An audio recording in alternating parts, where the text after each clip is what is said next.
की डेफिनेशन ये है कि unjustified utility of anything is called जुल्म। जैसे ये कमीज जो है ये गले में पहनने के लिए है, ये शर्ट गले में पहनने के लिए है। मैं शर्ट को तो नीचे पहन लूं और नीचे टांगों पे मैंने पजामा पहना हुआ है, मैं पजामे को गले में पहन लूं। अब ये दोनों चीजों की यूटिलिटी मैंने उलट कर दी।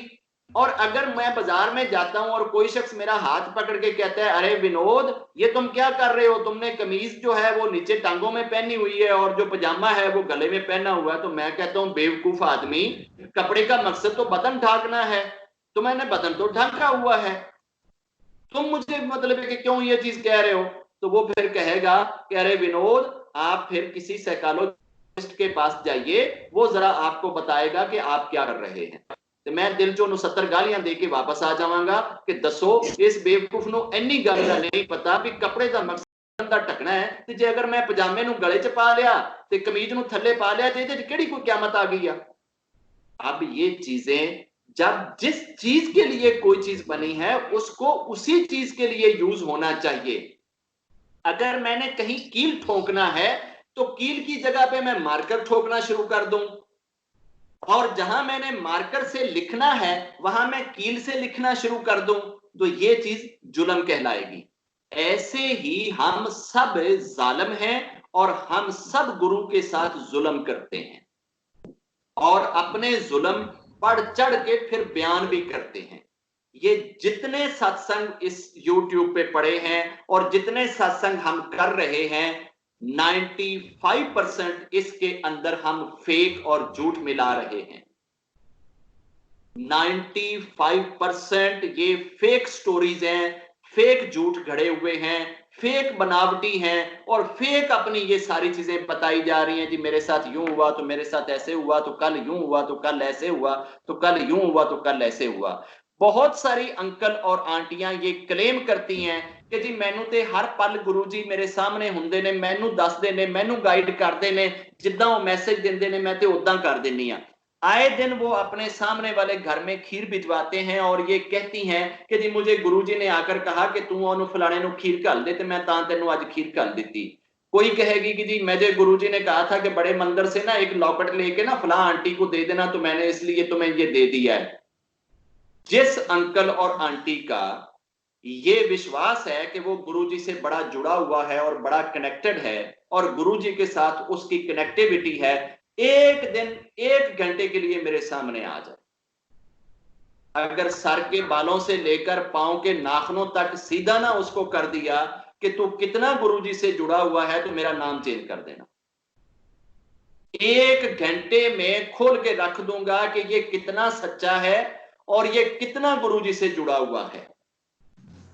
जिन लोगों की कथाएं, जिन लोगों की स्टोरियां YouTube के ऊपर इतनी बढ़ा चढ़ा के बताई गई हैं, ये सारे के सारे अगर मेरे सामने आके कभी बैठ के ये क्लेम करें कि ये ऐसे हुआ, ये ऐसे हुआ, ये ऐसे हुआ, तो मैं उनको साबित कर दूंगा कि how much you are connected with that soul. उनके साथ राब्ता रखना, उनके साथ कनेक्ट होना और ये चीजें करना जिस लेवल के बंदे के लिए चाहिए, वो लेवल इधर इस वक्त मेरे देश के अंदर कितने बंदों में है वो सारा मुझे दिख रहा है। मैं इन चीजों में पड़ता नहीं, इन चीजों में जाता नहीं। अगली चीज, हम सब जानते हैं कि जो व्हीकल हम लेते हैं, गाड़ी हम लेते हैं, उसका पर्पस ट्रांसपोर्टेशन है। दुनिया में कहीं मारुति बन रही होएगी तो कहीं लेमोजिन बन रही होएगी, तो कहीं मर्सिडीज बन रही होएगी, कहीं टोयोटा बन रहा होगा, तो कहीं होंडा बन रहा होगा। गाड़ी का मकसद सारी दुनिया जानती है कि गाड़ी ट्रांसपोर्टेशन के लिए है। अगर एक शख्स से हमारे देश से जर्मनी चला गया, जापान चला गया और वहां जापान से कोई बहुत ही सुंदर और बढ़िया और प्रीशियस गाड़ी लेके घर में ले आए और घर में लाके 4 बड़े बड़े पिलर सजा के अपने लान के अंदर गाड़ी को खड़ा कर दे और जो भी उससे मिलने जाए वो सबको उस गाड़ी की डिस्क्रिप्शंस बताता जाए कि जनाब मेरी गड्डी दे शीशे बड़े अच्छे ने, ਇਹਨਾਂ ਦਾ ਕਲਰ ਜੀ ਆਟੋ ਚੇਂਜ ਹੁੰਦਾ ਹੈ, ਜਦੋਂ ਤੇਜ਼ ਸੂਰਜ ਚੱਲੇ ਤੇ ਇਹ ਕਾਲੇ ਹੋ ਜਾਂਦੇ ਨੇ, ਜਦੋਂ ਸੂਰਿਆ ਦੇਵ ਢਲ ਜਾਂਦਾ ਹੈ ਤੇ ਇਹ ਕੋਈ ਸ਼ੀਸ਼ੇ ਚਿੱਟੇ ਲੱਗਣ ਲੱਗ ਪੈਂਦੇ ਨੇ, ਇਹਨਾਂ ਦੀਆਂ ਸੀਟਾਂ ਜੀ ਇਤਨੀਆਂ ਆਰਾਮਦੇਹ ਨੇ, ਇਹਦੇ ਵਿੱਚ ਇਹ ਸਿਸਟਮ ਹੈ, ਇਹ ਸਿਸਟਮ ਹੈ। हम जितनी भी उसकी डिस्क्रिप्शंस कर दें, हम उसको असल पर्पस से हटा चुके हैं। असल पर्पस उसका क्या है? उस गाड़ी पे ट्रांसपोर्टेशन। अब वो ट्रांसपोर्टेशन तो कर नहीं रहा, जो उसका ऑब्जेक्टिव था वो तो उससे ले नहीं रहा। तो गाड़ी को अगर वो पिलरों पे खड़ा करके उसके बारे में 100 साल तक बताता रहे कि मेरी गाड़ी में ये फंक्शन है, ये फंक्शन है, ये फंक्शन है, तो मेरा ख्याल है कि हर अक्लमंद आदमी उसको बेवकूफ कहेगा और जालिम कहेगा। जालिम इस सेंस में कहेगा कि जिस चीज के लिए वो गाड़ी बनी है वो तो तुम उससे कर नहीं रहे, और तुम ये कहते हो कि जी जब मुझे घर में बड़ी गर्मी लगती है तो मैं गाड़ी का एसी ऑन करके तो मैं इसमें आके बैठ जाता हूं। ये कोई पर्पस नहीं है। तेरी मां ते मर गई हस्पताल दे विच, ओनू लियाउण वास्ते ते तू उबर दियां ते टैक्सियां करांदा रहा ते तेरी गड्डी पिलरां ते खड़ी रह गई। जो पर्पस था वो तो तूने यूज ना किया। तेरे बच्चों को स्कूल छोड़ने के लिए तो पड़ोसी जाते रहे, और तेरे गेस्टों को एयरपोर्ट से लाने के लिए तो तू और पर्पस यूज करता रहा। जो असल मकसद था गाड़ी का वो तूने नहीं लिया। अगर गाड़ी सड़क पे चलेगी तो ये जो बाकी सारी डिस्क्रिप्शंस वो बता रहा है, ये बाकी सारी की सारी उसको मिल जाएगी। ये शीशों का पर्पस मिल जाएगा, उसके टायरों की ग्रिप मिल जाएगी, उसकी सीटों का आराम उसको मिल जाएगा, हर एक चीज गाड़ी देगी, लेकिन वो अपनी यूटिलिटी भी देगी। बिल्कुल ऐसे ही गुरुजी जो हैं वो आपकी सोल को प्योरीफाई करते हुए आपके जो इंटेलेक्चुअल लेवल और आपके स्पिरिचुअल लेवल को बढ़ाते बढ़ाते आपको खुदा से मिलाने के लिए आते हैं। अगर आपने वो यूटिलिटी का दरवाजा बंद किया हुआ है ते बाकी सारे यूटिलिटी पिलरां दे उत्ते खड़ी हुई गड्डी दियां तुसी ले रहे हो, एक पासे सीढ़ी लाइए, हर बंदे नूं ओहदे विच बिठांदे हो, गुजारदे हो, टपांदे हो, दिखांदे हो। हम गुरु को लोगों के सामने यूं ही प्रेजेंट कर रहे हैं। हम गुरु को अगर क्रिश्चियनों के सामने प्रेजेंट करें, जूश के सामने प्रेजेंट करें, मुस्लिमों के सामने प्रेजेंट करें, तो वो हमारी चमत्कारियों से कुछ भी मरूब नहीं होएंगे। वो कहेंगे, मुस्लिमों से बात करें तो वो कहेंगे हमारे तो महापुरुष ने चंद्रमा को नीचे उतार लिया था, तुम किसकी बात कर रहे हो। अगर आप क्रिश्चियनों से बात करेंगे तो वो कहेंगे हमारे जीसस जी तो परंदों में फूंक मारते थे, उनको जिंदा करके हवा में उड़ा देते थे, तुम किस गुरु की बात कर रहे हो।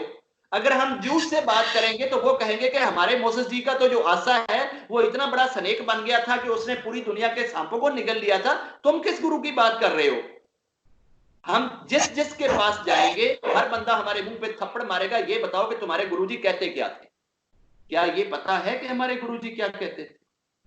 ये तो कभी किसी ने जाकर पूछा ही नहीं कि गुरुजी तुसी कहन की आए हो, तुसी आए कादे लिए हो।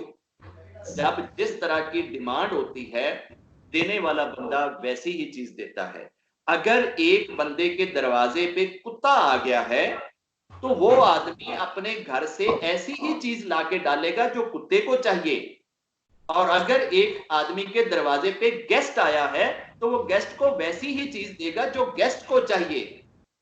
जो चीज आप गुरुजी से जाकर मांगेंगे वो ही देगा ना। अगर आप मांग ही इतनी थिगड़ चीजें रहे हैं, इतनी घटिया चीजें रहे हैं, दुनिया की चीजों से ही आप नहीं निकल रहे, और आप उन्हीं को ही बताए जा रहे हैं कि जी मुझे गुरु ने ये दे दिया, मुझे गुरु ने ये दे दिया, मुझे गुरु ने वो दे दिया। आपने गुरु को असल पहचान से हटा दिया। गुरु इन चीजों के लिए नहीं आया करते, ये चीजें तो वैसे ही फ्री में मिल जाती हैं। जो असल उनसे लेने वाली चीज है वो है खुदा शनासी। आप उनके पास कभी उनके चरणों में जाकर मत्था टेक के उनसे ये कह दें कि गुरुजी आज मैं ना ते अपनी धी दा एडमिशन कराउण लई आया, ना मैं अपने भरा दा वीजा मंगण लई आया, ना मैं अपनी हेल्थ मंगण लई आया, ना मैं अपना बिजनेस सेट करन लई आया, ते ना मैं किसी होर स्यापे लई आया। अज गुरुजी सारे दे सारे स्यापे मैं वो जुतियां वाली थां ते रख दिते ने। अज तुहाडे कोले कोई स्यापा नहीं लेके आया। अज ए मैं तुहानू मत्था टेकन लग्या सिर्फ इसलिए कि इस मत्थे नू उत्थे पहुंचा दो जिथे जाके टिकना चाहिए। अगर आपके माथे को मेरे गुरु वहां ना पहुंचाए तो फिर आके बात करना। अगर आपने 1836 हाजिरियां दी हो और 1836 हाजिरी में एक भी हाजिरी किसी दुनिया के मकसद के बगैर ना हो तो उसमें गुरु का क्या कसूर है। गुरु जी ने तो मैनू कहा सी कि जिस दिन कोई बेटी बनने के लायक आ गई मैं इन्हों बेटी भी कहांगा, जदों कोई भैन बनने के लायक आ गई मैं इन्हों भैन भी कहांगा, जदों कोई मां के लायक आई तो मैं इन्हों मां भी कहांगा। ये सारियां आंटी बनने के लायक ने, मैं इस वास्ते सबनों आंटी कह के जान छुड़ा ली। ए सारे अंकल बनने के लायक ने, इस वास्ते सबनों अंकल कह छड़िया। हम जैसे होएंगे वैसे ही मुंह के ऊपर चमाट आएगी। अब चमाट मारने वाले का कसूर नहीं, अपने मुंह को ठीक करें। और कोई क्वेश्चन बेटा? थैंक यू बाबा जी। शांत